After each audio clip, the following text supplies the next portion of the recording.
Praise the Lord. அல்லேலூயா. ஆமென். தேவன் நல்லவர், கர்த்தர் உயர்ந்திருப்பாராக, கன்மலையானவர் துதிக்கப்படுவாராக. இந்த நாளிலும் இந்த இடத்திலே இங்கே நிற்பது தேவனுடைய சித்தம். அதற்காக கர்த்தரை ஸ்தோத்தரிக்கிறேன். கர்த்தர் செய்த எல்லா வழி வாசல்களை திறந்ததுக்காக நன்றி சொல்லுகிறேன். அருமையான இந்த ஊழியத்திற்காய் நான் மிகவும் கர்த்தரை ஸ்தோத்தரிக்கிறேன். அல்லேலூயா. ஆமென். ஒரு பெண்ணோட மனசு ஒரு பெண்ணுக்கு தெரியும்னு சொல்லுவாங்க இல்லையா? ஒரு ஆணுடைய மனசு ஆணுக்கு தெரியும். அது மாதிரி ஒரு டிவி நடத்துகிறவருடைய மனசு என்னென்னு நாங்களும் அங்கே விருதுநகர் பட்டணத்தில் துதி டிவி என்கிற ஒரு டிவி சேனலை நடத்தி கொண்டு இருக்கிறோம். அதனுடைய காரியங்கள் என்ன என்பது மிகவும் ஆழமாய் ரொம்ப அதிகமாய் அதை குறித்து ரொம்ப தெரியும். வெறும் கையில் முழம் போடணும் அப்படின்னா பாஸ்டர்ஸால் மட்டும்தான், இந்த ஊழியத்தை விசுவாசத்தில் செய்கிறவர்களால் மட்டும்தான் அது முடியும். ஆமென். கர்த்தர் அதை கிருபையாய் நடத்துகிறார். எத்தனையோ முறை அந்த ஊழியத்தை நிறுத்த வேண்டும் என்று சொல்லி, ஏன்னா பணம் வராது, பண தேவைகள் சந்திக்கப்படாது. அநேக இடங்களில் ரொம்ப நெருக்கப்படுவோம். அந்த நேரத்திலலாம் உட்காந்து கர்த்தர் சமூகத்தில் இருக்கிறது அது ரொம்ப கடிஷ்டமாக இருக்கும். ஏன்னா ஊழியத்தை செய்யும் பொழுது அதுக்குண்டான தடை வரும் பொழுது அநேக நேரங்களில் சோர்ந்து போக்க வைக்கும். ஆனாலும் எத்தனையோ முறை யோசித்தாலும் கரெக்டாக கட்ட வேண்டிய நேரத்தில் காசு வரும். அல்லேலூயா. நிப்பாட்டணும், எடுத்துடணும், இதுக்கப்புறம் முடியாது அப்படின்னு ஒரு சுச்சுவேஷன் வந்து எத்தனையோ காரியங்களில் அதை போய் ஸ்டாப், அவ்வளோதான், டெட் எண்டுக்கு வந்துட்டோம், இதுக்கப்புறம் முடியாது, ஒன்றும் இல்லை, இதுக்கப்புறம் கடன் வாங்கி செய்கிற அளவுக்கு என்ன செய்ய முடியாது. ஆமாம், அப்புறம் கடனை கட்டணும்ல, அது ரொம்ப கஷ்டம். அப்புறம் அதை யோசித்துட்டு இருப்போம். கடைசி நேரம் அந்த ஃபோன் கால் வரும்னு வெயிட் பண்ணிகிட்ருப்போம். எந்த ஃபோன் கால்? அந்த செட்டாப் பாக்ஸ் சேனல் யூனிட் ரூமுக்கு கட்டணும். அந்த ஓனருக்கு கூப்பிடுவார். இன்றைக்கி கரெக்டாக அவர் என்ன செஞ்சிருவார், காசு கட்டலை கூப்பிட்டுருவார்னு நினைப்போம். அதுக்கு முன்னாடி ஒரு கால் வரும். அந்த கால் வந்த உடனே அடுத்த காலை சந்திப்பதற்கு ரொம்ப தைரியத்தை கர்த்தர் கொடுப்பார். ஏன்னா ஊழியம் கர்த்தருடையது. ஆமென். விசுவாசத்தோடு கூட நம்ம ஆண்டவர் சமூகத்தில் இருக்கும்பொழுது நிச்சயம் கர்த்தர் அது காரியங்களை வாய்க்க பண்ணுகிறார். ஆகவே ஊழியத்தை தாங்குகிற ஜனங்களை எழுப்பணும். ஆமென். கர்த்தர் அநேக ஜனங்களை எழுப்புவார்.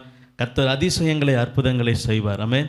வேதம் சொல்லுது, உண்மையுள்ள இருதயம் பரிபூர்ண ஆசீர்வாதங்களை நிச்சயம் பெற்றுக்கொள்ளும். ஆமென். ஆண்டவர் சமூகத்தில் காத்திருக்கிற எந்த மனிதனானாலும் உண்மையும் உத்தமத்தோடு அவன் கர்த்தர் சமூகத்தில் இருப்பானால் கர்த்தர் ஆசீர்வதிக்கிறவராக இருக்கிறார். அல்லேலூயா. ஆமாம். இந்த நாள் என்னை குறித்த ஒரு சில காரியங்களை நான் சாட்சியாய் சொல்லிவிட்டு, கர்த்தர் என்னை அழைத்த விதங்களை சொல்லிவிட்டு நான் சீக்கிரமாய் துரிதமாய் என் குறித்த நேரத்தில் முடிக்க விரும்புகிறேன். நான் இதே செங்கல்பட்டு பட்டணத்தில் நான் பிறந்தேன். இருக்கிற அநேகர் எனக்கு தெரியும், ஆனால் என்னை யாருக்கும் தெரியாது. தேசிய சர்ச்சில் தான் நானும் வளர்ந்தேன். என்னுடைய காரியங்கள் எல்லாம் எங்கள் அப்பா விபிஎஸ் நடத்தும்போது விபிஎஸ்சில் நானும் நிறைய பங்கெடுத்திருக்கிறேன், அநேகத்தில் கூட இருந்திருக்கிறேன். ஆனால் அநேகத்தில் பழக்கம் இல்லை. கர்த்தர் நல்லவர். நான் இப்பொழுது விருதுநகர் பட்டணத்தில் திரியேக தேவ எழுப்புதல் ஆலயம் என்கிற ஒரு சபையின் போதகராய் கர்த்தர் என்னை வைத்திருக்கிறார். அங்கே ஊழியத்தை நிறைவேற்றும்படியாய் என்னை கர்த்தர் கொண்டு சென்றிருக்கிறார். Anglican church of south India அந்த ஊழியத்தில் என்னை கர்த்தர் ஆயராய் என்னை அங்கீகரித்து அநேக காரியங்களிலே நாங்கள் அநேக ஊழியங்களை அந்த தென் மாவட்டங்களிலே செய்து கொண்டு வருகிறோம். கர்த்தர் நாம் மகிமைப்படுவதாக. என்னை கர்த்தர் ஊழியத்துக்கு அழைத்த விதம் அதிசயமானது. நான் ஊழியத்துக்கு என் மனதில் சிறிதளவும் ஊழியம் செய்யணும், நான் ஒரு ஊழியக்காரனாக போவேன் அப்படின்ற ஒரு எண்ணமும் என்னிடத்தில் இல்லை. எனக்கு ஏதாவது ஒரு கவர்மெண்ட் ஜாபுக்கு போகணும், ஏதாவது போலீஸ் அப்படி ஏதாவது என்ன செய்யணும் போகணும். ஒரு போலீஸ் எக்ஸாம்லாம் போய் எழுதிட்டுலாம் வந்தேன். 2012 என் காரியங்களை கர்த்தர் மாற்றினார். ஊழியத்துக்கு நேராக என்னுடைய பாதை திருப்பப்பட்டது. நான் ஊழிய பாதையில் போகும்படியாய் பைபிள் காலேஜுக்கு நேராக திருப்பப்பட்டேன். அதுக்கு முன்பதாக எனக்கு ஒரே ஒரு தரிசனம் கிடைத்தது. நான் 10th ஸ்டாண்டர்ட் படிக்கும் பொழுது இதே திமாவரம் பக்கத்தில் இந்த பாலூர் நினைக்கிறேன், அந்த பில்டிங்கில் ஒரு ரயில்வே ஸ்டேஷன் உண்டு. அந்த ரயில்வே ட்ராக்கை தாண்டி என்னுடைய சகோதரன் ஒருவரை இந்த செங்கல் சூழலில் கொண்டு போய் விட்டுட்டு வரேன். அப்போது எனக்கு ஒரு தரிசனம். நான் கேட் போட்டிருக்கிறாங்க, அந்த ரயில்வே ட்ராக் முன்னாடி கேட்டுக்கு முன்னாடி நிற்கிறேன். நான் எனக்கு ஒரு 3 சத்தம் கேட்குது. ஒரு சத்தம் என்னென்னா, ஒரு நாய்க்குட்டியை நான் பார்க்குறேன் தண்டவாளத்தில். அது தண்டவாளத்துக்கு நடுவில் இருந்து எதையோ ஒன்று ரொம்ப ருசித்து சாப்பிட்டு கொண்டு இருக்கிறது. அது வேறு எதையும் கவனிக்கலை. எனக்கு இங்கேருந்து பார்த்தா ரயில்வே ஸ்டேஷனும் தெரியுது. அப்போது ட்ரெயின் நிற்கிறத நான் பார்க்குறேன், இந்த நாய்க்குட்டியை பார்க்குறேன். என்னுடைய காதில் சத்தம் கேட்கிறது, இந்த நாய்க்குட்டி இப்போ சாக போகுது, நீ என்ன செய்ய போகிற, பார்க்க போகிற. அப்போது இன்னொரு சத்தம் கேட்குது, அதை விரட்டி விடு, அது என்ன செய்யட்டும், பிழைத்து போகட்டும், அது பிழைக்கட்டும், அதை விரட்டு அப்படின்றாங்க. ஒரு சத்தம் கேட்குது. மூணாவது நானாக யோசிக்கிறேன், என்னுடைய சுய அறிவில் யோசிக்கிறேன். மிருகங்களுக்கு முன்னறிவு உண்டு, அது கண்டிப்பாக என்ன செய்யும், அது சத்தம் கேட்ட உடனே எழுந்திரிச்சு ஓடிடும். இதே போல் 3 தரம் என்னுடைய காதுகளில் இந்த சத்தம் கேட்குறது, அது சாகப்போது, நீ பார்க்க போகிற. அப்புறம் 2வது சத்தம், அதை திறத்து விடு, அது என்ன செஞ்சட்டும், பிழைக்கட்டும். இதே மாதிரி 3 தரம் கேட்குறது. ட்ரெயின் கிளம்பிடுச்சு, ட்ரெயின் வந்துட்டுருக்கு. மிஞ்சி போன ஒரு 100-150 மீட்டர் கேப்பில் தான் இந்த ஸ்டேஷனுக்கும் அந்த நாய்க்குட்டிக்கும் டிஃப்ரெண்ட் இருக்குது. அந்த 100 மீட்டர் அந்த ட்ரெயின் ஓட ஆரம்பித்ததுலேருந்து எனக்கு அந்த 2வது சவுண்ட் 3வது சவுண்ட் கிட்ட வரும்போது மறுபடியும் கேட்குது. அந்த ட்ரெயின் பாஸ் ஆகுது, நாய்க்குட்டி இன்னும் தண்டவாளத்துக்குள்ளே அலப்பாயுது. அது அங்கிட்டு போகிறோமா இங்கிட்டு போகணுமான்னு தெரியாமல் அலப்பாயுது. அது கடைசியில் அந்த தண்டவாளத்தில் மறித்தே போயிடுச்சு. அது அங்கிட்டு போகணும்னு நினச்சிருச்சு, அது மேலே வண்டி ஏறிடுச்சு. இதை பார்த்த உடனே எனக்கு வேர்த்து விறுவிறுத்து வண்டி ஓட்ட முடியாமல் கை கால் நடுங்கி, அதே பைபாஸ் கிட்ட வந்து ஒரு புளிய மரத்துக்கடியில் வண்டியை நிப்பாட்டி உக்காந்து நானாக என்னை கொஞ்சம் கொஞ்சமாக ரெக்கவர் பண்ணி, எனக்கு ஏன் இப்படி நடக்குது, எனக்கு ஏன் இப்படி காரியங்கள் நடக்குது, எனக்கு ஏன் கேட்கணும், எனக்கு ஏன் இந்த சத்தம் கேட்கணும். நான் உடனே ஒரு பாஸ்டர்மாக்கிட்ட ஓடி போனேன். அப்போது பக்கத்தில் பாஸ்டர்மா ஒருத்தவங்க இருந்தாங்க. அவங்க இடத்துல போய் சொன்னேன், இந்த மாதிரி எனக்கு கேட்குது, இது மாதிரி எனக்கு ஏன் நடக்குது. அவங்க, நீ ஜெபம் பண்ணு, ஆண்டவர் சமூகத்துக்கு போ, கர்த்தர் என்ன சொல்கிறாருன்னு கேளு, இது ஜெபம் பண்ணு அப்படின்னு சொல்லி சொன்னாங்க. அதுக்கப்புறம் அந்த காரியங்களை குறித்து நான் பேசலை, மறந்துட்டேன். அதில் அதே 10th படிக்கிற பொழுது தான் காஞ்சிபுரத்தில் எங்கள் மாமா வீட்டுக்கு இந்த சம்மர் வெக்கேஷனுக்கு போயிருக்கிறேன். எங்கள் அப்பா சொன்னாங்க இல்லையா, இப்போ 10 அடி ஹைட்டிலேருந்து விழுந்தாங்கன்னு. நான் 2வது மாடியிலேருந்து தூக்கத்தில் விழுந்தேன்.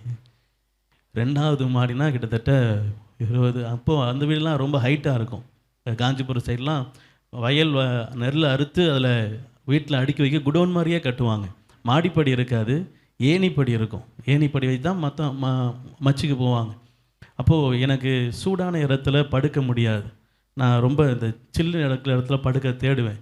இப்போ எங்கள் அத்தை கைப்பிடி செவத்தில் தண்ணியை புழிஞ்சிருக்காங்க வீடு துணி காய போடுறது. நான் நைட்டு தடவி பார்த்து அதுதான் சில்லுன்னு இருக்குன்னு ஏறி அங்கே படுத்துட்டேன். படுத்து தூக்கத்தில் உருண்டு படுத்தேன்னு பிறண்டு படுக்கிறேன்னு படுத்தேன். அங்கிட்டு ஒரு பெரிய சந்து, அடுத்த வீட்டுக்கும் எங்கள் வீட்டுக்கும் பெரிய சந்து. அந்த சந்துக்குள்ளே ஏறுற கலப்பை, கடப்பாரை, மண்வெட்டி, அம்மிக்கல், உரல் எல்லாம் கிடக்குது. அதற்குள்ளே நான் தூக்கத்தில் விழறேன். நைட்டு 1 மணி 1:30 மணி பெரிய ஏதோ தும்முன்னு சவுண்டு கேட்குதுன்னு வீட்டில் இருக்கிற அக்கம் பக்கத்தெல்லாம் எழுந்திரிச்சு வந்து என்னைய தூக்கி கொண்டு போகிறாங்க. நைட்டு ஃபுல்லாக பித்த வாந்தியாக எடுக்கிறேன். எனக்கு நிலைமை தெரியல, எனக்கு சுய அறிவு இல்லை, நான் மயக்கத்தில் இருக்கிறேன். எல்லாரும் நான் செத்துட்டேனே நினச்சிட்டாங்க. எங்கள் அப்பாவும் நான் செத்துட்டேனே என்ன செஞ்சுட்டாங்க, நினச்சிட்டாங்க. அவங்கள அவ்வளோ ஹைட்லேருந்து கீழே விழுந்தாச்சுன்னா அவ்வளோதான், முடிஞ்சிருச்சதுக்கப்புறம் என்ன இருக்கும் அப்படின்னா, காலையில் எல்லாம் வராங்க ஹாஸ்பிட்டலேருந்து. நான் எழுந்து நடந்து எங்கள் எல்லாரையும் வரவரில் எதிர்கொண்டேன். ஏன்னா எல்லாம் ஆச்சரியமாக பார்க்குறாங்க. அவ்வளோ ஹைட்லேருந்து விழுந்து உனக்கு சின்ன அடி கூட இல்லையா? என் காலில் ஒரே ஒரு சின்ன செராய்ப்பு இருந்தது, அது மட்டும்தான். மற்றபடி வேறு எந்த அடியும் என் உடம்புல இல்லை. ஃபுல் MRI ஸ்கேன் எடுத்தும் கர்த்தர் ஒரு சிறு காயமும் இல்லாமல், ஒரு சிறு உறுப்பு பாதிக்கப்படாமல் கர்த்தர் என்னை பாதுகாத்தார். இந்த 2 காரியமும் நடந்த பிற்பாடு என்னை ஊழியத்துக்கு நேராக கர்த்தர் நடத்தினார். அப்பொழுது தான் நான் பைபிள் காலேஜில் போய் கற்றுக்கொண்டேன். என்னை ஒரு வார்த்தை நிமித்தமாய் கர்த்தர் தேற்றினார். செய்தவர் செய்வார். இந்த வார்த்தை என்னுடைய வாழ்க்கையை திரும்பி பார்க்க வைத்தது. இதுவரைக்கும் எனக்கு நன்மை செய்தவர். என்னுடைய அப்பண்டிஸ் ஆப்ரேஷன் பண்ணும்போது செத்து பிழைத்தேன், அப்போ என்னை காப்பாற்றினார். என்னை மாடியிலேருந்து கீழே விழும் பொழுது என் கனவில் அப்பப்போ ஒரு கனவு வரும். நான் எங்கேயோ ஹெலிகாப்டர்லேருந்து கீழே மல்லாக்க விழுகிற மாதிரி ஒரு கனவு அப்பப்போ வரும். ஆனால் அதை நான் ரொம்ப பெருசாக எடுக்க மாட்டேன். ஏதோ பதறி அடித்து எழுந்திருப்பேன். அன்னைக்கு நான் கீழே விழும் பொழுது, மாடியிலேருந்து கீழே விழும் பொழுதும் எனக்கு அதே கனவு வருகிறது. ஆனால் ஒரு சின்ன வித்தியாசம், ஒரு கரத்துக்குள்ளே நான் விழுகிறதை உணர்ந்தேன். அப்போது தான் நான் புரிந்து கொண்டேன், கர்த்தர் என்னை நினைவு வைத்திருக்கிறார், என் மீது திட்டம் வைத்திருக்கிறார், என் மீது சித்தம் வைத்திருக்கிறார் என்று பைபிள் காலேஜில் ஒவ்வொன்றாய் எனக்கு என்னென்னலாம் கர்த்தர் செய்தார் என்பதை உணர்ந்து நான் அதை அறிந்து அதுக்கப்புறம் என்னை முழுவதுமாய் கர்த்தருக்கு ஒப்பு கொடுத்தேன். இன்று வரை கர்த்தர் என்னை ஊழியத்திலே நேர்த்தியாய் நடத்துகிறார். எத்தனையோ தாழ்வுகள், எத்தனையோ காரியங்கள், எத்தனையோ இடத்துல ஊழியத்தில் போகும்பொழுது எத்தனையோ இடத்துல நசுக்கப்பட்டேன், நெருக்கப்பட்டேன், ரொம்ப காரியங்களை சந்தித்தேன். ஆனாலும் கர்த்தர் ஊழியத்தில் இன்று என்னை ஜீவனோடு கூட அநேகருக்கு ஆசீர்வாதமாய் கர்த்தர் நிறுத்தி இருக்கிறார். கர்த்தர் நாமம் மகிமைப்படுவதாக. அல்லேலூயா, ஆமென். கர்த்தர் இப்படி தான் என்னை ஊழியத்துக்கு அழைத்தார், நடத்தினார். அநேக காரியங்களை என் வாழ்க்கையிலே அற்புதமாய் செய்தார். எத்தனையோ எதிர்ப்புகள் மத்தியிலும் ஊழியத்தை செய்வதற்கு கர்த்தர் கிருபை தந்திருக்கிறார். கர்த்தர் நல்லவர். ஆமென். கர்த்தர் நல்லவர். இந்த நாளும் அவனுடைய வார்த்தைக்கு நேராக என்னுடைய இருதயத்தை, சிந்தையை திருப்புவோம். கர்த்தர் நம்மோடு கூட பேச ஆவலாக இருக்கிறார். நம்முடைய இருதயத்தில் வார்த்தைகள் விழும்படியாய் நல்ல நிலமாக இருதயம் திறந்திருப்பதாக. எடுத்தவர்கள் வாசிக்கலாம். ஆதியாகமம் 1ஆம் அதிகாரம் 2ஆம் வசனம். எல்லாருக்கும் தெரிந்த வசனம் தான், வாசிக்கலாம். ஒழுங்கின்மையும் வெறுமையுமாய் இருந்தது, ஆழத்தின் மேல் இருள் இருந்தது, தேவ ஆவியானவர் ஜலத்தின் மேல் அசைவாடி கொண்டிருந்தார். அல்லேலூயா.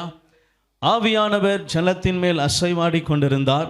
அவர் அசைவாடின பிற்பாடு அனைத்தும் ஒழுங்காக கிரமமாய் மாறுகிறதா இருக்கிறது. இதனாலும் நம்மளோட கூட தேவனுடைய வார்த்தை கடந்து வருகிறது.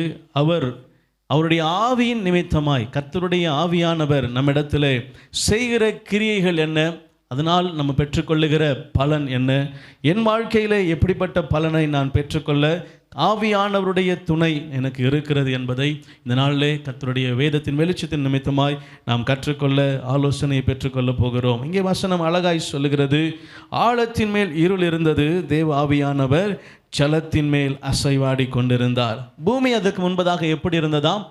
ஒழுங்கினமும் வெறுமையுமாய் இருந்தது. ஆமென். ஒழுங்கினம் ஆண்டவர் படைத்த படைப்பில் இல்லை. நீங்கள் கேள்வி கேட்டிருக்கலாம். அநேகருடைய காரியங்கள் அநேகருக்கு தெரிந்திருக்கலாம். 1ஆம் வசனத்துக்கும் 2ஆம் வசனத்துக்கும் நிறைய காலங்கள் வித்தியாசங்கள் இருக்கிறது. பூமியில் பிசாசு தள்ளப்படுகிறான். தள்ளப்பட்ட அந்த பிசாசின் கிரியைகள் ஒழுங்கின்மையை கொண்டு வருகிறது. ஆனாலும் ஆவியானவர் அசைவாடுகிறார். கர்த்தர் வெளிச்சத்தை, அநேக காரியங்களை அடுத்தடுத்து உண்டாகுகிறதை கவனிக்கிறோம். ஒழுங்கினம் ஆண்டவருடைய சமூகத்தில் என்ன செய்யக்கூடாது? இருக்கக்கூடாது. அல்லேலூயா. பிசாசின் தந்திரங்கள் நம்முடைய வாழ்க்கையில் வரும் பொழுது சில ஒழுங்கினங்கள் என்ன செய்கிறது? நம்மிடத்தில் வந்து விடுகிறதா இருக்கிறது. அதை நாம் கண்டறிந்து அதிலிருந்து நாம் விலகுவதற்கும் நம்மை சரி செய்வதற்கும் நாம் அநேக காரியங்களை நம்முடைய ஆவிக்குள்ளாக, ஆத்மாவுக்குள்ளாக நாம் செய்ய வேண்டியது அவசியமாக இருக்கிறது. செய்தியின் தலைப்பு பரிசுத்த ஆவியின் கிரியைகளும் பலனும். ஆமென். அவர் எனக்குள்ள என்ன கிரியை செய்கிறார் என்பது ரொம்ப முக்கியம். அதை நான் அறிந்திருக்கணும். அதனால் நான் கற்றுக்கொள்ளுகிற, நான் பெற்றுக்கொள்ளுகிற பலன் என்ன, அது என்னுடைய வாழ்க்கையில் எப்படி கிரியை செய்கிறது என்பதும் ரொம்ப முக்கியமாய் இருக்கிறது. ரோமர் எழுதின நிருபம் 8ஆம் அதிகாரம் 26ஆம் வசனத்தில், ரோமர் 8:26,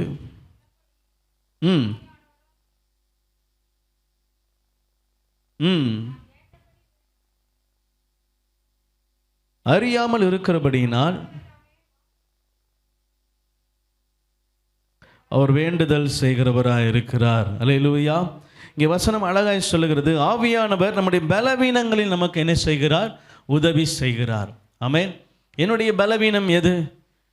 என்னுடைய பலவீனம் என்னுடைய பலவீனம் என்னன்னா, நான் சீக்கிரமாக என்ன செஞ்சிருவேன்? எல்லாத்தையும் மறந்துடுவேன். யாராவது ஒருவர் ஏதாவது ஒரு காரியங்களை சொல்லியிருப்பாங்க. எனக்கு என்னுடைய காரியங்களில் மட்டும்தான் என்ன செய்யும்?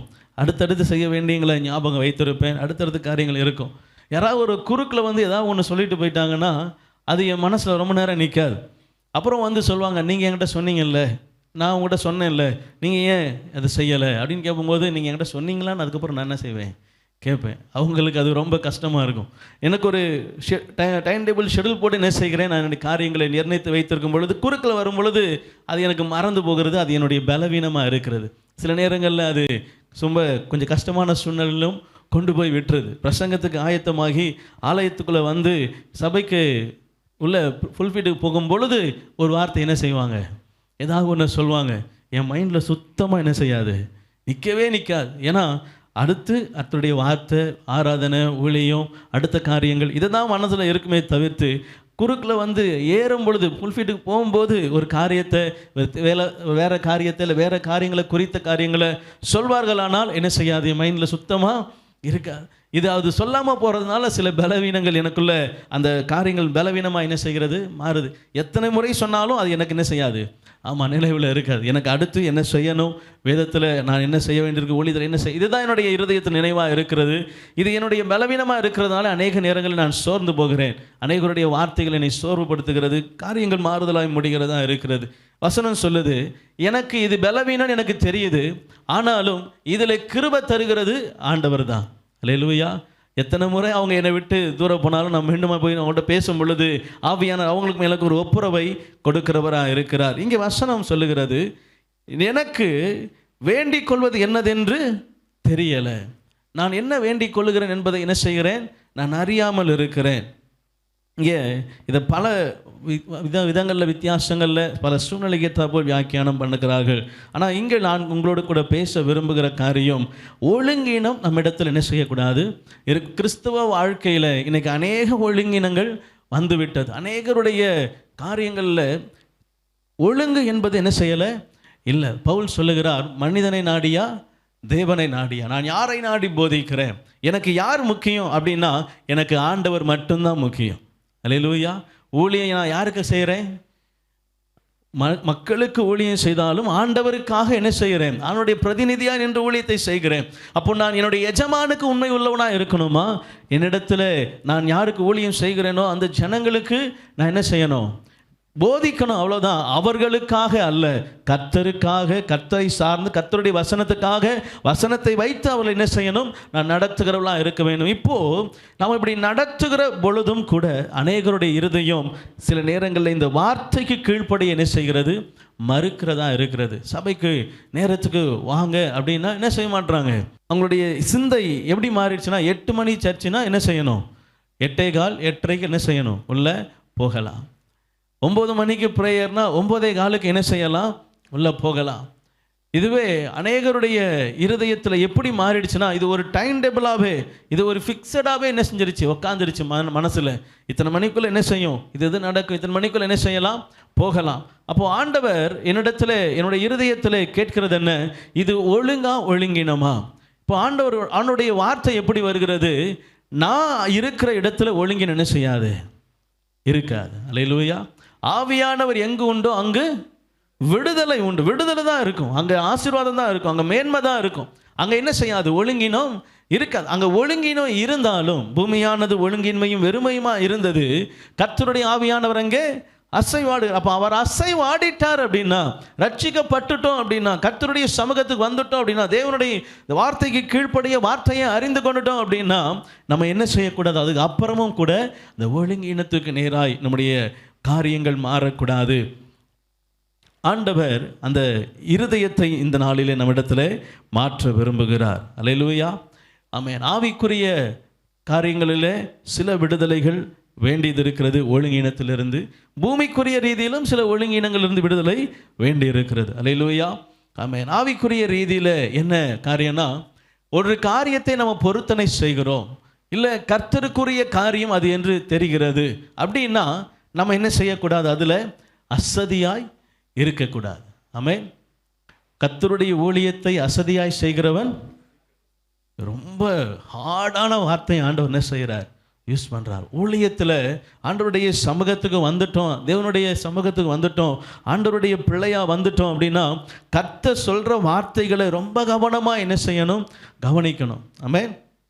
ஆண்டவர் சொல்கிறாரு, நான் உங்களுக்கு ஒரு பொறுப்பு என்ன செய்கிறேன், கொடுக்குறேன். எல்லா மக்களுக்கும் கர்த்தர் கொடுக்குற கட்டளை என்ன, சகல தேசத்தில் என்ன செய்யுங்க, சுவிசேஷத்தை நீங்கள் சொல்லணும். நீங்கள் எல்லாருக்கும் ரட்சிக்கப்பட்டு விசுவாசி ஆனாலே, ஆண்டவருடைய பிள்ளையாய் மாறிவிட்டாலே நமக்கு இருக்கிற தலைமையில் வருகிற ஒரு கடமை என்னென்னா, எல்லாருக்கும் என்ன செய்யணும், இயேசுவை குறித்து சொல்லணும். ஊழியக்காரர் தான் சொல்லணும், தீர்க்கதரிசி தான் சொல்லணும், இல்லை அங்கே மிஷினரியாக போகிறவங்க தான் சொல்லணும், இல்லை சுவிசேஷகர் தான் இல்லை. ஆண்டவர் நம்ம உண்மையாய் உள்ளத்தில் ஏற்றுக்கொண்டோமானால் நம்ம எல்லார் மீதும் விழுந்த கடமை என்ன? சுவிசேஷம் என்ன செய்யணும்? சொல்லணும். இயேசு நல்லவர், என் வாய் என்ன செய்யணும்? அநேகருக்கு அறிக்கை செய்யணும். அதற்காகத்தான் நான் ஆண்டவருக்காக அழைக்கப்பட்டு இருக்கேன். அதற்காக தான் கர்த்தர் என்னை தெரிந்தெடுத்திருக்கிறார். அதற்காக தான் கர்த்தர் என்னை அழைத்திருக்கிறார். எங்கேயோ இருந்த என்ன கர்த்தர் கொண்டு வந்ததுக்கு காரணம் அவருடைய சமூகத்தில் அவருடைய பிள்ளையாக இருப்பதற்கு. ஆமென். வசனம் சொல்லுகிறது, ஒளியின் பிள்ளைகளாய் நடந்து கொள்ளுங்கள். ஆண்டவருடைய பிள்ளையா நம்ம நடக்கணும் அப்படின்னா ஆண்டவரை வெளிப்படுத்துகிறவர்களாய், கர்த்தரை பிரதிபலிக்கிறவர்களாய் நாம் என்ன செய்யணும்? காணப்பட வேண்டும். அல்லேலூயா. அநேகர் பொருத்தனை செய்வாங்க. நான் இது எனக்கு செய்தீங்கன்னா நான் இதை செய்கிறேன் ஆண்டவரே, நீங்கள் எனக்கு இதை செய்யுங்க என்று சொல்லி பொருத்தனை செய்துட்டு, பொருத்தனையை ஆண்டவர் செய்ததுக்கு பிற்பாடு கர்த்தர் நிறைவேற்றார். நன்மையான காரியங்களை செய்கிறார், ஆசீர்வதிக்கிறார். எல்லாவற்றையும் கர்த்தர் செய்த பிற்பாடு பொருத்தனையை மறந்து போவோமானால், பொருத்தனையை நிறைவேற்றாமல் இருப்போமானால், கர்த்தருக்கு நம்ம கொடுத்த வார்த்தையை மீறி நடப்போமானால், மறந்து போவோமானால், ஆண்டவர் சொல்கிறாரு, நீங்கள் ஒழுங்கினத்தில் என்ன செய்கிறீங்க? இருக்கிறீங்க. ஆண்டவர் தானே மல்கியா புத்தகத்தில் சொல்கிறாரு, நீங்கள் என்னை வஞ்சித்தீங்க அப்படிங்கிறாரு. அல்லேலூயா. என்னை வஞ்சித்தீர்கள். மனுஷன் தேவனை வஞ்சிக்கலாமா? ஏசாயா புத்தகத்தில் சொல்லப்படுகிறது, படைத்தவரை பார்த்து என்னை ஏன் படைத்தா என்று கேட்பது தகுமோ? ஆண்டவர் சில காரியங்களில் இதுதான் அப்படித்தான் அதிலே தான் நிற்பார் ஆண்டவர். இளையகுமாரன் போகிறான்னா போகாதன்னு சொல்லுவார். அவன் மீறி போகிறான் அப்படின்னா போன்னு விட்டுருவார். ஒழுங்கினத்துக்கு நேராக போறியா? கர்த்தர் உனக்காக காத்திருக்கிறார் ஆண்டவர் சமூகத்தில் வரும்படியா. அல்லேலூயா. போனதுக்கு அப்புறம் ஐயோ இது கசக்குது, இது ரொம்ப கஷ்டமாக இருக்குது, இந்த நிலைமை மாறிடுச்சு, இந்த சூழ்நிலை மாறிடுச்சு அப்படின்னு இளையகுமாரன் திரும்பி வரும் பொழுதும் அவன் இருதயம் மாற்றப்பட்டவனாய் வந்தது நிமித்தமாய் கர்த்தர் என்ன செய்கிறார்? ஏற்றுக்கொள்ளுகிறவராய். ஒழுங்கினம் மாறினது. அல்லேலூயா. ஒழுங்கினம் மாறி வரும் பொழுது கர்த்தர் என்ன செய்கிறார்? அவனை ஏற்றி கொடுக்கிறார். அவனுடைய இருதயத்தில் இருந்த ஒழுங்கினம் மாறினது. அவனுடைய இருதயம் கர்த்தருக்கு நேராய் திரும்பினது. விடுதலை உண்டானது. ஆவியானவர் அங்கே கிரியை செய்கிறார். தகப்பனுடைய இருதயம் ஏற்றுக்கொள்கிறதா இருக்கிறது. இந்த நாளிலும் நம்முடைய இருதயம் மாறட்டும். பொய் அநேக இடத்துல ரொம்ப சர்வசாதாரணமாக வருகிறது. என்னன்னா இந்த பொய். அனனியா பேர் என்ன செய்கிறாங்க? பேதுரு இருக்கிறார். வந்து இவ்வளோதான் விற்றீங்களா? ஆமாம், இவ்வளவுக்கு தான் விற்றோம். இப்போ இங்கே அப்போஸ்தலர் கேட்குறாரு, பரிசுத்த ஆவியின் முன்பு, ஆண்டவருடைய பிரசன்னத்துக்கு முன்பு, ஆவியானவருக்கு முன்பதாக நீங்கள் எப்படி பொய் சொல்ல ஒருமனப்பட்டீங்க? எப்படி உங்கள் இருதயம் அவங்க அந்த காரியத்தில் ஒருமனப்படுது? பொய் சொல்கிறதுக்கு நேராக இப்படி ஒருமனப்படுது.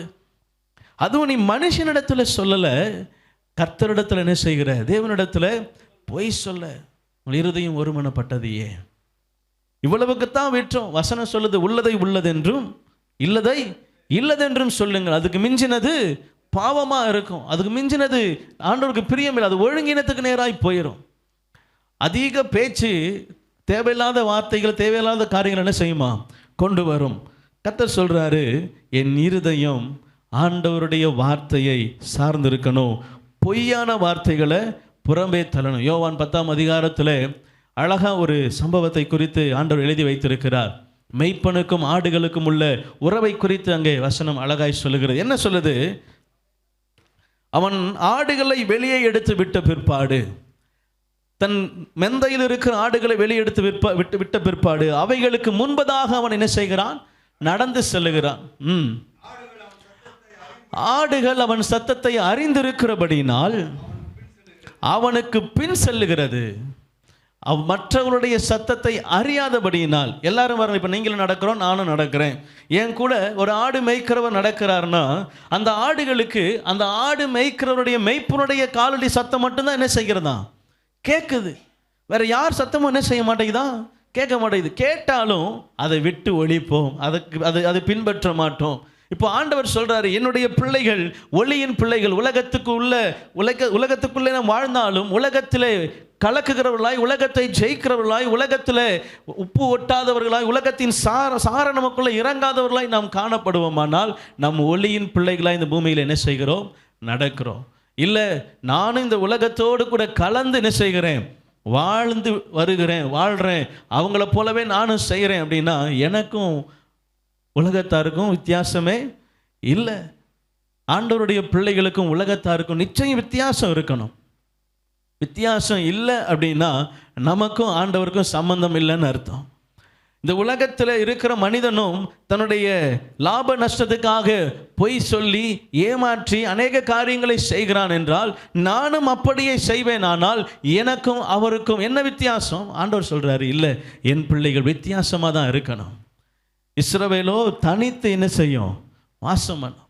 இஸ்ரவேலுடைய காரியங்கள் ஜெயமாய் மாறும்.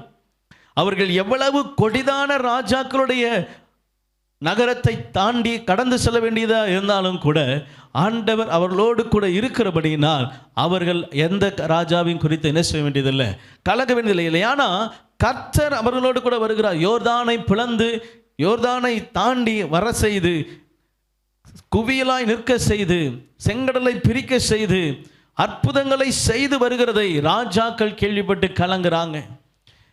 பொய் சொல்லி இல்லை ஏமாற்றி ஐயா கொஞ்சம் தூரம் என்ன செஞ்சுக்கிறோம், கடந்து போகிறோம், அப்படிலாம் ஒரு இடத்துலையும் நம்ம வாசிக்க முடியாது. காரணம் என்ன? ஜெயகம்பீரமானவர்களோடு கூட இருந்தார். நம்மோடு கூட ஆண்டவர் இருக்கிறார் என்று சொன்னால் நமக்குள்ள ஒரு ஜெயகம்பீரம் இருக்கணும். ஆண்டவருக்காக சார்பில் உறுதியாய் நிற்கிற இருதயம் தேவ பிள்ளைகளிடத்திலே காணப்படணும். அவன் தான் ஆவியை உடையவன், அவர்கள் தான் ஆவியை பெற்றவர்கள், அவர்கள் தான் கிறிஸ்துவுக்குள் இருக்கிறவர்கள். அல்லேலூயா. கர்த்தர் நம்மோடு கூட இடைபடுவாராக. உலகத்தில் எல்லாரும் பொய் சொல்லி தன்னுடைய காரியங்களை சாதிக்கிறாங்க. நானும் என்ன ஒரு சின்ன பொய் தானே, இதில் என்ன வந்துடும்? இல்லை, பொய் சொல்லுகிறவன் பிசாசு. அதாவது ஆண்டவர் சொல்கிறாரு, அவன் பொய்யனும் பொய்யுக்கு பிதாவுமாக இருக்கிறான். அப்போது அவன் பொய்யுக்கு பிதா, பொய் சொல்லுகிறதுல அவன் யார்? தகப்பனாக இருக்கிறான். இப்போது நான் பொய் சொல்கிறேன் அப்படின்னா என்னுடைய தகப்பன் யாராக மாறுறாரு? அப்போது என்னுடைய தகப்பன் யார்? முன்னாடி நான் ஆவியை பெற்றவனாக இருக்கிறேன், கிறிஸ்துவை அறிந்தவனாக இருக்கிறேன், ஞானஸ்தானம் எடுத்துட்டேன், ரட்சிக்கப்பட்டுட்டேன், ஆண்டுடைய சமூகத்துக்கு வந்துட்டேன், அந்நிய பாஷை பேசுகிறேன், கர்த்தருடைய பிரசன்னத்தில் காத்திருக்கிறேன், ஜெபிக்கிறேன், உபவாசிக்கிறேன், எல்லாம் செய்கிறேன். ஆனால் உலகத்தின் வாசனை என்னிடத்தில் வீசுகிறதானா இவ்வளவும் இருந்தும் அது வீண் என்று ஆண்டவர் சொல்லுகிறார். உலகத்தோடு கூட ஒத்த வேஷம் தரிக்க வேண்டாம் என்று ஆண்டவருடைய வார்த்தை இருக்கும் பொழுது, நான் உலகத்தோடு கூட கலந்து செல்லும் பொழுது எனக்கும் இந்த உலகத்தில் உள்ளவர்களுக்கும் வித்தியாசம் இல்லாமல் போகிறது. நான் கர்த்தருடைய வார்த்தையை மீறி நடக்கிறேன். என் தகப்பன் பிள்ளையை பொய்யுக்கு பிதாவமாக இருக்கிறவனா என்ன செய்கிறார்? மாறுகிறார். உலகத்துக்கு அவன்தான் தகப்பன், உலக காரியங்களில் இருக்கிற எல்லா அசுத்தங்களுக்கும் அவன்தான் தகப்பன்.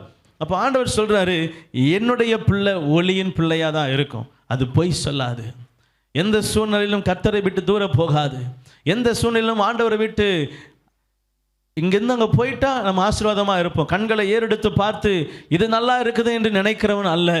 ஆண்டவர் எனக்கு எது கொடுக்கிறாரோ அது நல்லா இருக்கும், அது நல்லா இல்லைனாலும் அது கர்த்தர் நன்மையாய் மாற்ற அவர் போதுமானவராக இருக்கிறார். இந்த விசுவாசத்தை உடையவன் தான் ஆவியை பெற்றவன். ஆமென். கர்த்தர் நம்மோடு கூட இடைபடுவாராக. கர்த்தரை தேடுகிறதிலே உண்மையுள்ள இருதயம் இருக்கிறவன் ஆவியை பெற்றவராக இருக்கிறான். இந்த ஆவிக்குரிய ரீதியில் இருக்கிற ஒழுங்கினும் நிச்சயமாய் கிறிஸ்தவ மத்தியிலிருந்து என்ன செய்யணும்? களையப்பட வேண்டும். ஆண்டவர் ரொம்ப ரொம்ப ரொம்ப ரொம்ப எதிர்பார்க்கிறது என்னன்னா உண்மையுள்ள இருதயங்க. அதுதான் ஆண்டவர் எதிர்பார்க்கிறார். நீங்கள் வசனத்தில் எங்கே நிறைய இடத்துல ஆண்டவர் சொல்கிறார், அவரை தொழுது கொள்ளவர்கள் உண்மையோடும் ஆவியோடும் உண்மையோடும் தொழுது கொள்ள வேண்டும். ஆண்டவர் சங்கீதத்தில் சங்கீதக்காரன் தாவீது இப்படியா எழுதுகிறார், உம்மை நோக்கி பார்க்கிற யாவருக்கும் அப்படின்னு நிப்பாட்டிட்டு அடுத்த வார்த்தை சேர்க்கிறார், உண்மையாய் நோக்கி கூப்பிடுகிற யாவருக்கும். எல்லாரும் அவரை நோக்கி கூப்பிடுறாங்க, ஆனால் இன்னொரு வார்த்தை சேர்க்கப்படுது, உண்மையாய் நோக்கி கூப்பிடுகிற யாவருக்கும் அவர் சமீபமாக இருக்கிறார். அவர் சமீபமாக வரணும் அப்படின்னா உண்மையுள்ள இருதயம் வேணும், உண்மையாய் கர்த்தரை தேடுகிற இருதயம் வேணும், உண்மையாய் கர்த்தரை நோக்கி பார்க்கிற இருதயம் வேணும், கர்த்தரை உண்மையாய் சார்ந்து இருக்கிற இருதயம் வேணும். ஆண்டவர் சொல்றாரு, உண்மையுள்ள மனுஷன்தான் பரிபூர்ண ஆசீர்வாதங்களை பெறுவார். அல்லேலூயா.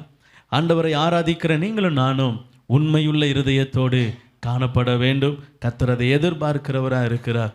நம்முடைய ஜெபங்களில் கூட இன்னைக்கு நமக்கு மாற்றம் வேண்டும்.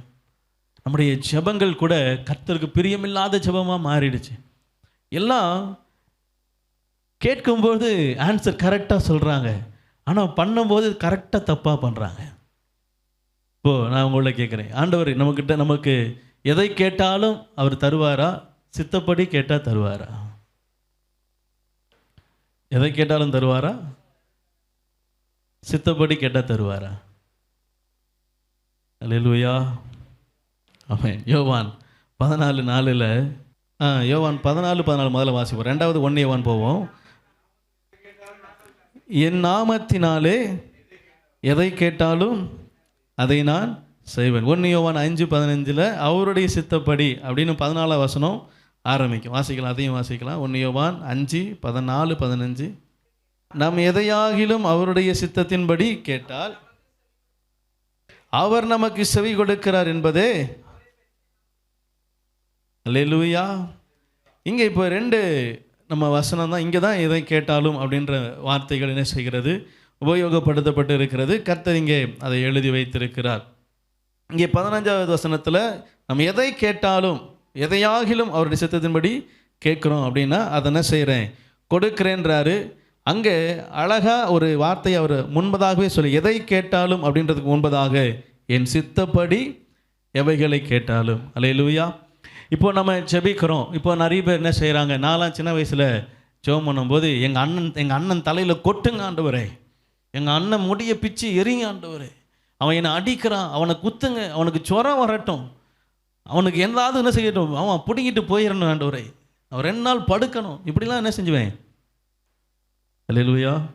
மன விரத்தியில் சில நேரங்களில் சில பேர், சில விசுவாச மக்களும் கூட, விசுவாசத்தில் உயர்ந்தவங்களும் கூட என்ன எடுத்துருங்க, என் ஜீவனை எடுத்துருங்க அப்படின்னு என்ன செய்கிறோம்? ஜெபிக்கிறோம்.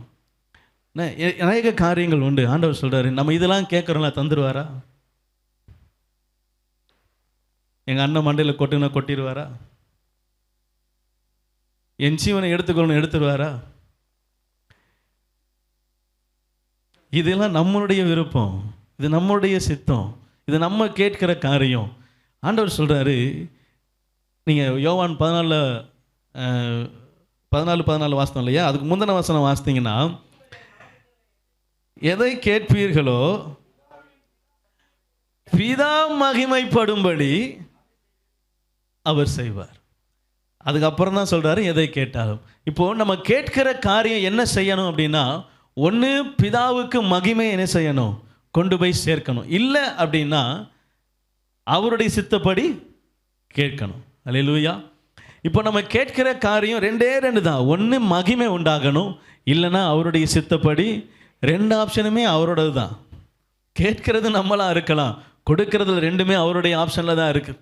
அது தேவனுக்கு மகிமை உண்டாகுமா? இப்போது ஆலய வாசப்படியில் ஒரு சப்பானி உட்கார்ந்துருக்கிறார். உடனே அவரை பார்க்கும் பொழுது ஏதாகிலும் எனக்கு தருவார் என்று சொல்லி அவருடைய கண்கள் பார்க்கிறது. இவர் சொல்கிறாரு, பொண்ணும் இல்லை வெள்ளியே இல்லை, என்கிட்ட நீ எதிர்பார்க்கிற எதுவும் என்கிட்ட இல்லை, ஆனால் உன்னை குறித்து தேவன் மகிமைப்படும்படியாய், தேவனுடைய சித்தம் நிறைவேறும்படியாய் ஒன்று இருக்கிறது. இயேசுவின் நாமத்தினை எழுந்து நட. இப்போ இது யாருக்கு மகிமை? ஆண்டவருக்கு மகிமை. இப்போ இது யாருடைய நாமம் பிரஸ்தாபப்படுத்தப்படுகிறது? கர்த்தருடைய நாமம் பிரஸ்தாபப்படுத்தப்படுது. இப்போ இது யாருடைய சித்தமாக இருக்கிறது?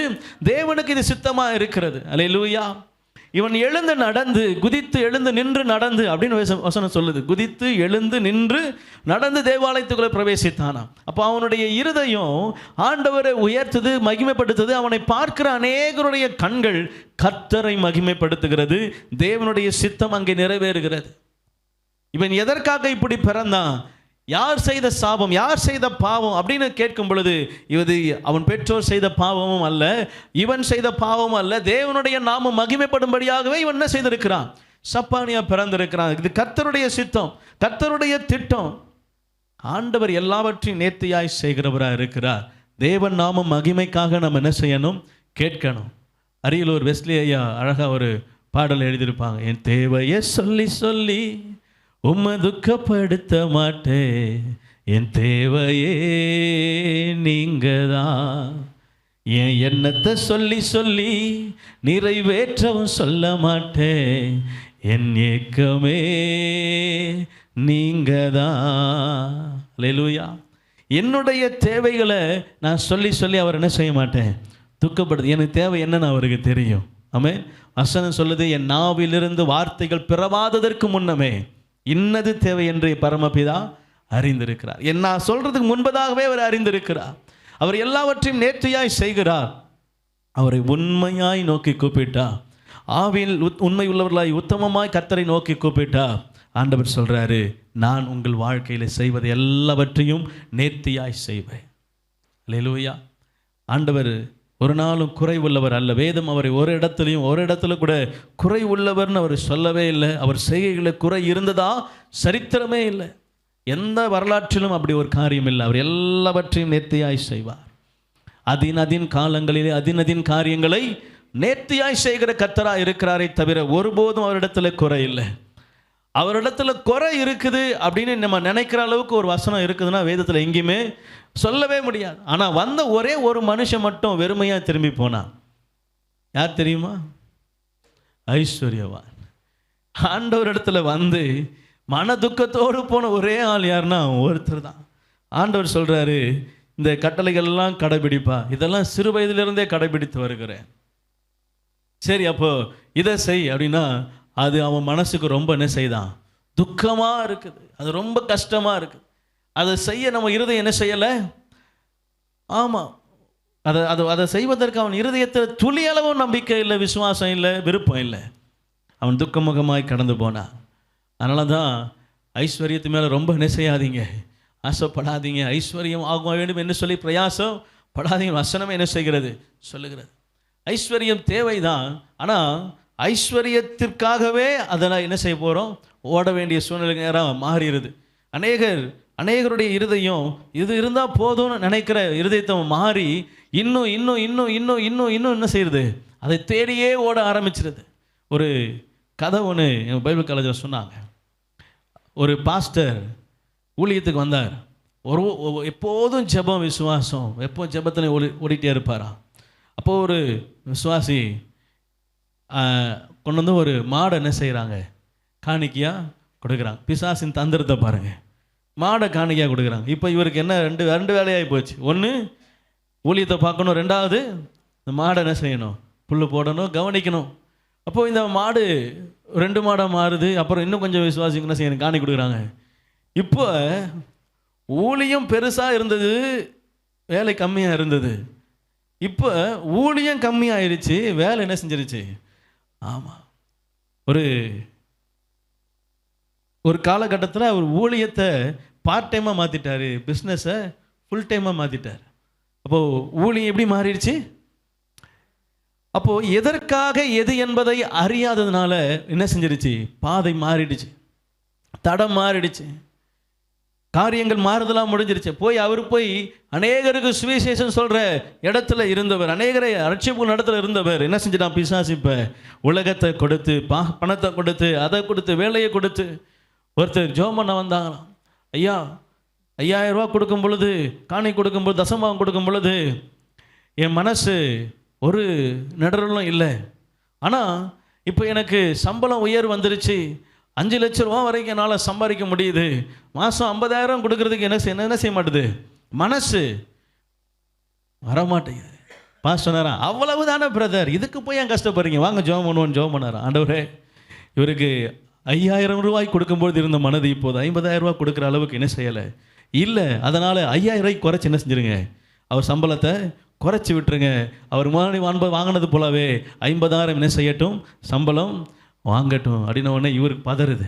ஐயோ, 5 லட்ச ரூபா சம்பளத்துலேருந்து எங்கே வந்துருச்சு?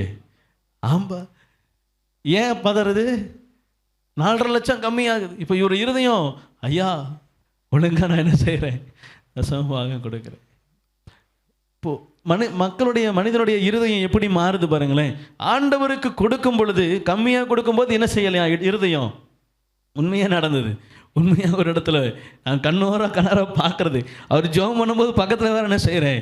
இருக்கிறேன். அப்படியில் கவனிங்க, அவர் ஜெபிக்கிறாரு, இவர் இருதயம் என்ன செய்யுது?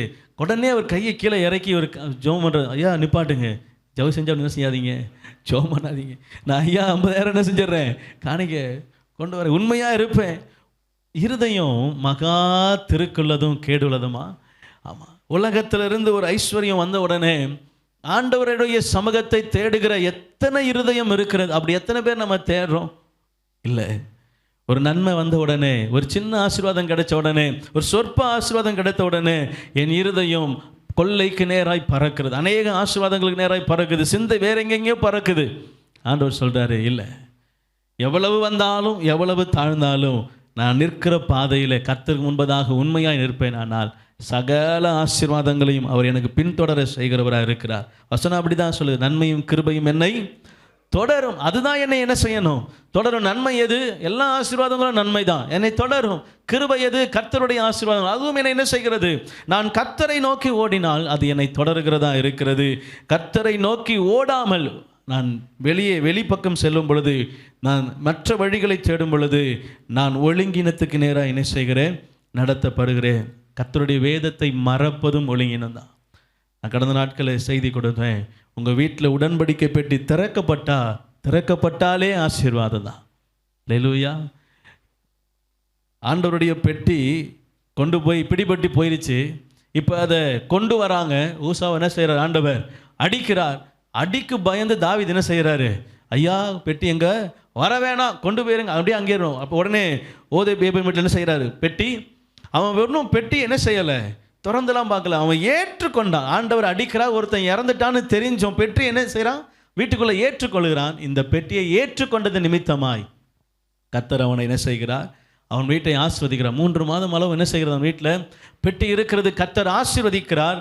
அந்த ஆசீர்வாதத்தை கேள்விப்பட்ட பிற்பாடு தாவீது என்ன செய்கிறார், மீண்டுமாய் அவர் கொண்டு வரணும்னு நினைக்கிறார். இப்போ இந்த ஆசீர்வாதம் எங்கிருந்து வந்தது, அவன் ஏற்றுக்கொண்ட போது. இப்போ ஆண்டவர் சொல்கிறார், உடன்படிக்கை பெட்டியை நீங்கள் ஏற்றுக்கொண்டாலே, திறந்து வைத்தாலே, வேதத்தை வாசிக்கும்படியாக நீங்கள் திறந்தாலே, உடன்படிக்கை பெட்டி உங்கள் வீட்டில் திறக்கப்பட்டாலே ஆசீர்வாதம் உண்டு. அல்லேலூயா. கர்த்தர் நம்மை ஆசீர்வதிக்கிறவராக இருக்கிறார்.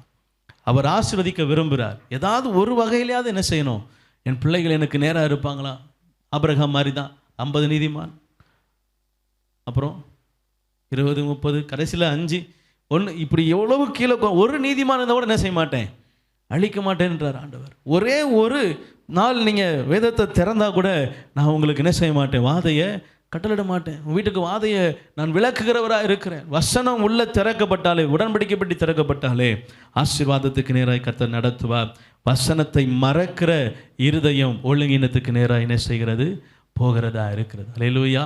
கிறிஸ்தவ வாழ்க்கை ஜீவனுக்கு நேராய் நம்மை நடத்தும்படியாய் கர்த்தர் நம்மை நடத்தின பாதைகளை மறந்து நம் ஒழுங்கினத்துக்கு நேராய் போகாதபடி எது சரி எது தவறு என்பதை நாம் அறிந்து என்ன செய்யணும், செயல்படணும். பூர்வ காலத்தில் நடந்த காரியங்களெல்லாம் நம்ம யோசித்து பார்க்கணும். எது நம்மை கர்த்தரை பக்கமாய் நடத்தினது, எந்த வார்த்தையில் கர்த்தர் நம்மை நிற்க வைத்திருக்கிறார், எந்த வசனம் என்னை கர்த்தரை நோக்கி ஓட வைத்திருக்கிறார், எந்த வசனம் கர்த்தருடைய இடத்துல கர்த்தருடைய சமூகத்தில் என்னை ஓங்கி வளரும் விருச்சும் போல மாற்றி இருக்கிறது என்பதை நான் ஆராய்ந்து பார்த்து கர்த்தர் சமூகத்தில் நான் காணப்படுவேன். ஆனால் கர்த்தருடைய சித்தத்தை அறிந்து செயல்படுவேன். ஆனால் கர்த்தருடைய வார்த்தையின்படி, கர்த்தருடைய வசனம் நிறைவேறுதலின்படி என் வாழ்க்கை நிச்சயமாகவே பரிசுத்த ஆவியின் வல்லமையினால் நடத்தப்பட்டு அது ஆசீர்வதிக்கப்பட்டதாக இருக்கும். கர்த்தர் நம்மை நடத்த வல்லவராக இருக்கிறார். அல்லேலூயா. கண்களை மூடி ஒரு நிமிடம் நம்ம ஜெபிக்க போகிறோம். இந்த வசனத்தில் கர்த்தருடைய வார்த்தையில் என்னுடைய இருதயத்தில் ஆழ பதிக்கும்படி இது ஏற்ற நேரத்தில் என்னுடைய வாழ்க்கையில் கிரியை செய்யணும். இப்பொழுது கேட்கிற வார்த்தை ஒருவேளை இந்த நேரத்தில் நமக்கு அது தேவையில்லாதது போல இருக்கலாம், இல்லை ஏதோ ஒரு காரியத்தில் நமக்கு அது யோசிக்கிற வண்ணமாக இருக்கலாம். ஆண்டவர் சொல்கிறாரு, நான் உனக்கு கொடுக்குற வார்த்தை, நாங்கள் சொல்லுகிற வார்த்தை அது ஆவியும் ஜீவனுமாக இருக்கிறது. அது ஏற்ற நேரத்தில் அது உதவும். அது ஏற்ற நேரத்தில் என் இருதயத்தில் என்னோடு கூட பேசும். இந்த வார்த்தை என்னை கர்த்தருக்கு நேராய் சீர்படுத்துகிறதா இருக்கிறது. ஒழுங்கினம் கர்த்தர் அருவருக்கிற ஒன்று. கர்த்தர் அந்த ஒழுங்கினத்தை மாற்ற விரும்புகிறார். ஆண்டவருடைய இருதயம் அது உண்மையுள்ள இருதயத்தை தேடுகிறதா இருக்கிறது. ஜெபிக்கவும் ஆண்டவருடைய சமூகத்தில் திறப்பில் நிற்கவும் அவர் தேடுகிற இருதயம் உண்மையுள்ள இருதயத்தை தேடுகிறார். இந்த நாளிலும் கர்த்தருடைய வார்த்தை நமக்கு நேராய் வருகிறது. பரிசுத்த ஆவியானவர் அவருடைய கிரியைகளை என் வாழ்க்கையில் செய்திருக்கிறார். அதனால் அநேக பலன்களை பெற்றிருக்கிறோம். அவருடைய பலன் நிறைவான பலனாய் நம் வாழ்க்கையில் இருக்கிறது. கர்த்தருடைய வார்த்தையை விட்டு விலக செய்கிற எந்த பொல்லாத கிரியைகளும் பிசாசின் தந்திரங்களும் அது நம்முடைய வாழ்க்கையில் கிரியை செய்யாதபடி கர்த்தரை சார்ந்து கொள்வது அவசியம். உலகத்தை விட்டு பிரிக்கிற இருதயம் கர்த்தருடைய ஆவியானவர் கொடுக்கும் பொழுது அது உடனே கீழ்ப்படுகிற இருதயம் இருக்கணும். இல்லை, உலகத்தை விட்டு பிரிய முடியாது, இந்த காரியத்தை என்னால் மாற்ற முடியாது சொன்னோமானா, அப்படிப்பட்ட இருதயம் நம்ம இடத்துல இருக்குமானால் ஆசீர்வாதங்களை இழந்து போவோம், மேன்மைகளை இழந்து போவோம், பரலோக ராஜ்யத்தை இழந்து போவோம். பொருத்தனைகளை மறக்காமல், பொய் சொல்லாமல், காணிக்கை தசம பாகங்களில் கர்த்தரை தேடுகிறதில், வேத வசனத்தை தியானிக்கிறதில், கர்த்தருடைய சமூகத்துக்கு வருவதில், ஆண்டவரை உண்மையும் உத்தமமாய் ஆராதிப்பதில், தேடுவதில் நாம் ஒரு நாளும் குற்றமுள்ளவர்களாய் இல்லை அதில் ஒழுங்கினமானவர்களாய் இராதபடி கர்த்தர் தேடுகிற, கர்த்தர் விரும்புகிற, கர்த்தர் நம்மை அணைத்து கொள்ளுகிற, அவருக்கு பிரியமான பிள்ளையாய் என் தாவீதாகிய என்னுடைய தாசனாகிய தாவீதை கண்டுபிடித்தேன், என்னுடைய பரிசுத்த ஸ்தலத்தில் அவனை அபிஷேகம் பண்ணினேன் என்று சொல்லி ஆவியானவர் திருவிழம் பற்றுவதைப் போல உங்களை என்னையும் பார்த்து ஆண்டவர் சொல்லணும், என் பரிசுத்த ஜாதி இவர்கள், நான் தெரிந்து கொண்ட என்னுடைய ஜனம் இவர்கள் எனக்கு உண்மை உத்தமமாக இருக்கிற என்னுடைய பிள்ளைகள் என்று சொல்லி உங்களை என்னையும் குறித்து கர்த்தர் சொல்வதற்கு நாம் உண்மையும் உத்தமுள்ளவர்களாய் நம்ம இருதயத்தை ஆண்டவருக்கு நேராய் திருப்புவோம். கர்த்தர் நம்மை நடத்த வல்லவராக இருக்கிற நல்ல பிதாவே, உடைய சமூகத்தில் உண்மையான வந்திருக்கிற ஒவ்வொருவரையும், இதை பார்த்து கொண்டிருக்கிற ஒவ்வொருவரையும் ஒப்பு கொடுக்கிறேன். அற்புதமாய் நடத்துங்க, அதிசயமாய் நடத்துங்க ஆண்டவரே. ஆவிக்குரிய ஒழுங்கினங்கள் எங்களை விட்டு அகலட்டும் ஆண்டவரே. ஆவிக்குள்ள நான் வந்திருந்தாலும், கர்த்தரை தேடுகிற இருதயம் இருந்திருந்தாலும், அநேக நேரங்களிலே ஆண்டவரே உலகத்துக்குரியவனாய் மாறி போகிறேன் ஆண்டவரே. நாங்கள் உலகத்துக்குரியவர்கள் அல்ல, உலகம் எங்களுக்குள்ளே கிரியை செய்யக்கூடாது. உலகத்தின் வேஷத்தை நாங்கள் தரிக்கிறவர்களாய் அல்லப்பா, பரிசுத்த ஜீவியத்தை பெற்றவர்களாய், நிரப்பப்பட்டவர்களாய் நாங்கள் வாழ எங்களை அர்ப்பணிக்கிறோம், ஒப்பு கொடுக்கிறோம். கிருபை கூட இருக்கட்டும். இயேசுவின் நாமத்தில் நல்ல பிதாவே, ஆமென்.